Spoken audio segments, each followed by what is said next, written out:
За сайн байцгаана уу багш нараа. Математикийн багш нартаа мэд төвшүүлье. За математикийн элсэлтийн ерөнхий шалгалтанд бэлдэж байгаа шавнар хүүхдүүдтэй өнөөдрийн мэндийг хүргэе. За энэ удаагийн одоо багшийнхан зөвлөмж бол бодолтгоосоо илүү зөвлөмж. За хүүхдүүд сурагчид та нарт гэхээсээ илүү багш нартаа илүү хандсан зөвлөмж өгмөр санагдлаа. За элсэлтийн ерөнхий шалгалтын даалгаврын сангийн 1000 бодлогон дотор алдаа мадагтай. За хугацаанд тавьчихсан. За хяналт редактор ороогүй. Ийм одоо бодлогууд бас мерсээр таарлцсаар байгаа. За тэгээ энэ бодлогуудыг багш нар маань та нар хүүхдүүддээ сурагчдаа зааж өгөхдөө за олон нийтэд түгээн дэлгэрүүлэхдээ маш болгоомжтой байх хэрэгтэй. Ямар алдаа мадаг байгаа, ямар бодлого байсан болоод ийм болсон. Засагдах юм бол ямар бодлогод болж ямар хариунуудтай байж болох вэ гэдэг талаас нь илүү дэлгэрэнгүй зөвлөгөө өгөөрэй. За балдаатай бодлого байх нь ерөнхийдөө бол сонирн биш. Учир нь түүний цаана байгаа математикийг зөв бодож гаргаад ирэх тусам алдаанууд аяндаа тодорхой болно. За ямар алдаа байсан ч тодорхой болно. За ямар хариултуудтай байх нь бол тодорхой болно. За тэгээ нөгөө талаас хариултууд дээр илүү их анхаараарай. Хариултын хувилбарууд бол мэдээж өөрчлөгдөн. Би эхнээсээ хэлж ирсэн ер нь параметрууд бол солигдох баха гэж. Тэгээ саяхан гарсан шийдвэрээр солигдох болж ах шиг байна. Мэдээж тэгэхээр яг тоочны хариунууд бол өөрчлөгдөнө. За энэ бол 8 дугаар зуутын 8034 дугаар бодлогыг дээр холбоотойгоор за зөвлөгөө өгөхөөр шийдлээ. За 8034 дугаар бодлого бол ийм бодлого байгаа хүүхдүүдээ. Даалгаврын сангийн 8 дугаар зуут дээр байгаа. За А үзэгдлийн магадлал бол 0.3 магадлалтай, Б үзэгдлийн магадлал болохоор 0.2 магадлалтай байхгүй юу? Тэгээд А, Б хоёр үзэгдлийн нэгдлийн магадлал нь 0.6 гэчээд байгаа нь бол алдаатай юм аа. За энэ А болоод Б үзэгдлүүд бол хоорондоо нийцтэй, нийцгүй хоёр янз байж болно. Нийцтэй, нийцгүй. За нийцтэй гэдэг нь юу гэсэн үг гэхээр А, Б үзэгдлүүд нэгэн зэрэг илэрдэг тийм эгэл үзэгдлүүд байдаг. За Эйлер-Венийн диаграмаар бол энэ хоёр А, Б үзэгдлүүдийн ивэлт үзэгдлүүдийн олонлого нь ийм огтлцдог.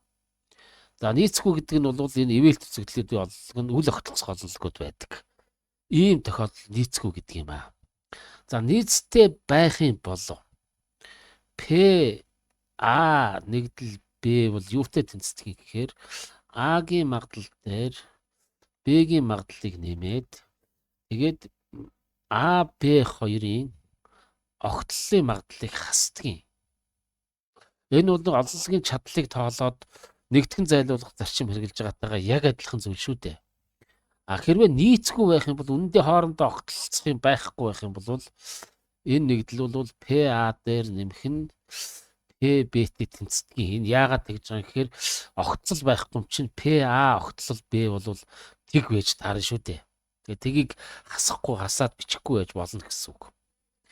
Тэр энэ хүүхдүүдээс бол энэ бодлогыг л энэ нөхцөлийг л шалгах гэдэг. Энийг мэдж ийн үгүй гэдгийг шалгах гэдэг. Нийцтэй юу нийцгүй юу гэж. Тэгэхээр одоо эндээс харах юм бол П за одоо би нөгөө дараагийнхаа юг багш нь юугаар бичээ те. Одоо би нөгөө ПА нэгдэл Б-гийн олох гэдэг байгаа байхгүй юу? Тэгэхээр энэ бол нөгөө ПА дээр нэмэх нь ПБ тэгээд юм хасахгүй юу гэсэн үг шүү дээ. Гэтэл энэ бол ПА ч нь болохтой зэрэг 0.3 ПБ ч болохоор 0.2 байгаад байгаа байхгүй юу? Энэ хоёрыг нэмэхдээ зэрэг чинь 0.5 шүү дээ. Эндээс. Тэгэхээр энэ магадлал бол ерөнхийдөө бол 0.5-аас бага уу тэнцүү байх хэрэгтэй байхгүй юу? Энэ магадлал бол. Өөрөөр хэлбэл нэгдлийн магадлал. Хэрвээ энэ үзэгдлүүд нийцгүй байгаад байсан бол шууд 0.5-тайгаар тэнцэнэ. Өөрөөр хэлбэл огтл үзэгдлийн магадлал гэж хасагдахгүй шүү дээ. Нийцтэй байвал 0.5-аас дахиад нөгөө огтлон үзэгдлийнхээ магадлалыг хасах байхгүй юу? Тэгэхээр энэ яагаад ч 0.6 байж болохгүй. Энэ 0.6, 0.5-аас их байж болохгүй. Тэгээ энэ дээр бол одоо ингээд алдаатай бодлого байхгүй, өгөгдөл алдчихсан. За гэхдээ энэ тохиолдолд хүүхдүүддээ та бүхэн юу гэж тайлбарлах ёстой вэ? Хүүхдүүд минь та нар ч гэсэн юу гэж ойлгох ёстой вэ гэхээр манай хоёр үзэгдлийн магадлал хэрвээ 0.5-тай тэнцүү байвал энэ хоёр бол нийцгүй үзэгдэл юм байна. Яагаад гэвэл шууд нийлбэртэйгээ тэнцүү байна. 0.2 дээр 0.3-ыг нэмсэн. Тэгээ шууд тэнцүү байна гэдэг маань нийцгүй үзэгдэл болохыг илэрхийлж байна. 0.5-тай тэнцүү байвал нийцгүй болохыг илэрхийлж байна. За 0.5-аас бага байвал нийцтэй болохыг илэрхийлж байна. Яагаад гэвэл 0.2 дээр 0.3-ыг нэмээд тэгээд дахиад нэг тодорхой юм хасагдаж ээж манай одоо нэгдлийн магадлал гарч байгаа учраас энэ хасагдах юм байгаа гэсэн үг байна тий. Хасагдах юм байгаа гэдэг маань огтлол байгаа гэсэн үг. Огтлол байгаа гэдэг маань нийцтэй гэсэн үг. Огтлол нь хэдэж байж болно шүү дээ. За үнэхээр бодлого манай энэ хувилбараар ирэх юм 0.6-таар ирэх юм бол ийм үзэгдлүүд байхгүй гэсэн хувилбар хариу асуултан дотор байх ёстой. Байхгүй. Угаасаа тусынхаа нийлбэр магадлалуудаас нэгдлийнх нь нийлбэр их байдаг тийм үзэгдэл огт байхгүй. Тийм учраас хүүхдүүд та нар яг асуултан дээр 0.3, 0.2 болчихоод тэгээ нэгдэл 0.6 ч юм уу 0.7 ч юм уу 0.5-аас их болчих юм бол хариултан дотроос тийм үзэгдлүүд байхгүй гэдэг хувилбарыг сонгох ёстой. Сонгох ёстой. Тэгэхээр үнэхээр хэрвээ бодлого зохиогчд андуураагүй зориуд ингэж ийм энийг мэдж байгаа эсхийг шалгах гэж байгаа бол тийм үзэгдлүүд байхгүй гэдэг хариултын хувилбар юун дотор орж ирнэ. Хариултын хувилбарууд вариантууд дотор орж ирнэ. Тэгээд хүүхдүүд та нар тэрийг сонгоно. Засагдаад одоо 0.5-аас бага эсвэл 0.5 орж ирэх юм бол та нар нийцгүй гэж сонгоно. 0.5-аас бага тоо гарч ирэх юм бол нийцтэй гэдгийг сонгоно шүү. За энэ бол ийм бодлого. Тэгэхээр ер нь бүгдээрээ цаашдаа юунд анхаарах вэ гэдэг зэрэг тухайн бодлоготой холбоотой чанар, теорем, математик мөн чанаруудыг зөв ойлгож ухаарах. Тэр математик хууль дүрмүүдийн одоо байгалийн тэр одоо процесс, байгалийнх нь хууль дүрм, байгалийнх нь үзэгдлийг нь зөв ойлгож ухаарах дээр л гол анхаарлаа хандуулмаар байна. Энэ удаагийн одоо мянган бодлогон дотор бол одоо янз бүрийн бодлогод байгаа.